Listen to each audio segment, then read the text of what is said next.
बिस्मिल्लाहिर्रहमानिर्रहीम, अस्सलाम वालेकुम। मैं हूं मखदूम शहाबुद्दीन। 27 अक्टूबर 2025 पीर का दिन।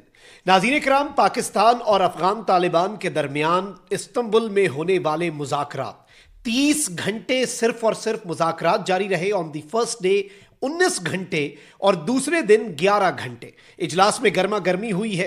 पाकिस्तानी वफ्द ने वॉकआउट किया है। तालिबान ने पाकिस्तान से बदले में क्या मांगा है और इस सब के अंदर तुर्क इंटेलिजेंस ने पाकिस्तान और अफगानिस्तान के मुज़ाकरात में किस तरह से अनहोनी की है, वो खबर जो इस वक्त कहीं पर रिपोर्ट नहीं हो रही, ये सारी की सारी इनसाइड डिटेल्स और पाकिस्तान का मौक़िफ़ क्या है जो इस वक्त मुज़ाकरात हुए हैं इन इस्तंबुल, उसके हवाले से, और तालिबान इस वक्त किस एजेंडे पर हैं, इस हवाले से भी पाकिस्तान के आला तरीन सिक्योरिटी ज़राए का क्या कहना है और harshest action against Taliban regime, अब उस पर काम शुरू हो चुका है। और जो पाकिस्तान के वजीर दिफा ने बात कही थी कि अगर मुज़ाकरात नाकाम हुए तो खुली जंग होगी, तो अब आप अपने जहन में एक खुली जंग को इमेजिन करना शुरू कर दें और Pakistan will unleash hello on all the terror camps. ये मैं आपको शुरू में ही बॉटम लाइन दे रहा हूं। सारी डिटेल्स एक एक करके डिस्कस करते हैं। अगर अभी तक आपने इस वीडियो को लाइक नहीं किया तो लाइक जरूर कर दें।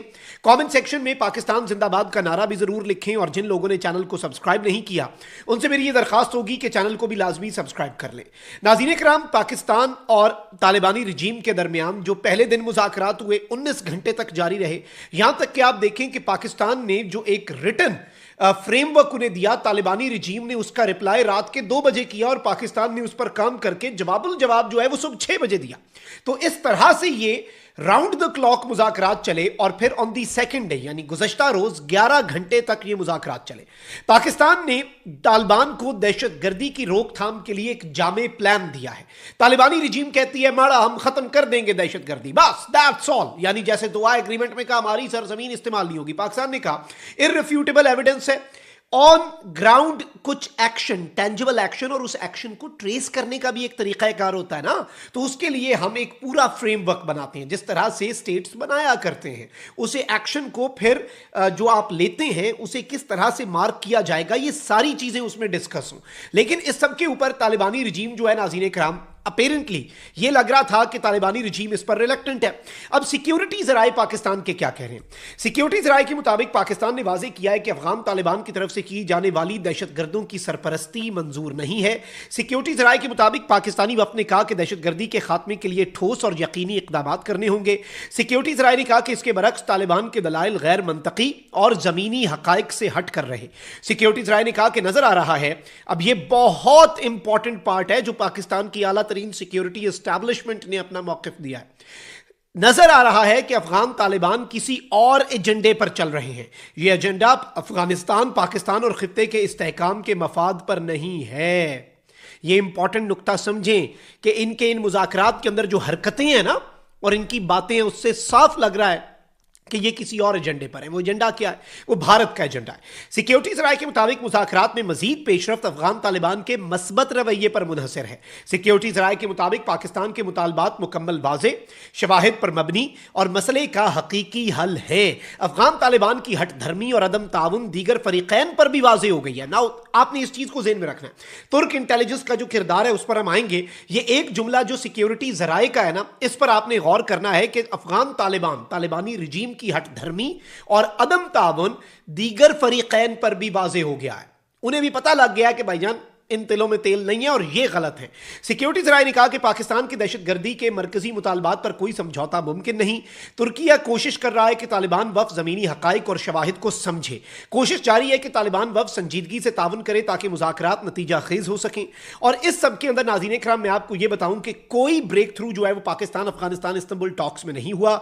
पाकिस्तान ने कहा है कि भाई ऑन मंडे यानी आज अगर आपने कोई रीजनेबल बात करनी है तो करें, आके रिटर्न गारंटी दें कि आप क्रॉस बॉर्डर टेररिज्म को रोकेंगे। और तालिबान ने बदले में क्या मांगा? भाई ये इनकी गैरत और इनकी अजमत देखें। कहते हैं एक तो हमें रिकग्नाइज करो, दूसरा हमें एड दो। बाय द वे, इनका जो तोलो न्यूज है उस पर इनका बंदा आकर कह रहा है कि भाई तुमसे तो अमरीकी अच्छे थे। चीन को, ईरान को और पाकिस्तान को बुरा भला कह रहा है कि भाई तुमसे तो अमरीका अच्छा था, एड तो देता था, डॉलर तो देता था, हमें डॉलर दो, डॉलर चाहिए, सानू डॉलर विखाओ, साडा मूड बढ़े। मतलब this is the reality of these people, आप अंदाजा करें। और इस सब के अंदर मैं आपको यह बता दूं कि इस सारी की सारी सूरत हाल में जो इंपॉर्टेंट चीज है वो ये है कि टॉक्स के दौरान टर्की के जो इंटेलिजेंस चीफ हैं वो भी ही left the venue at one time.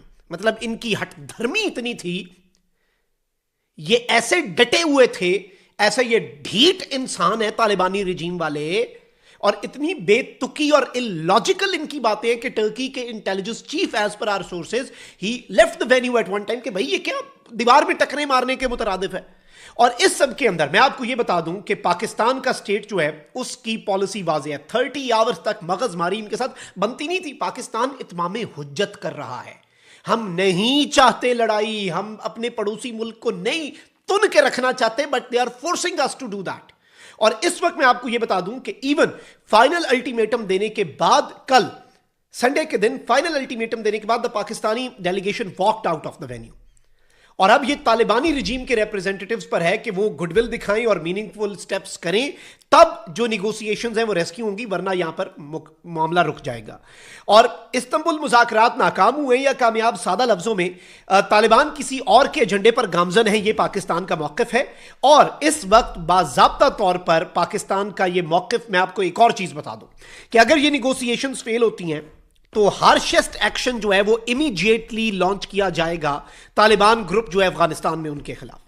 अच्छा, इसलिए भारत एक्टिव हुआ इन्हें रेस्क्यू करने के लिए। कल रात लीपा सेक्टर में बॉर्डर पे जो फायरिंग की है, लेकिन इन्हें याद रखना चाहिए कि हमारे पास भारत को एंगेज करने के लिए भी तैयारे मौजूद हैं और टेररिज्म के खिलाफ काउंटर टेररिज्म के लिए F-16s भी मौजूद हैं और इंडिया के लिए J-10C और JF-17 थंडर्स भी मौजूद हैं। तो दोनों जगहों पे एंगेज करना है और इनफ पायलट्स भी हैं बाय द वे।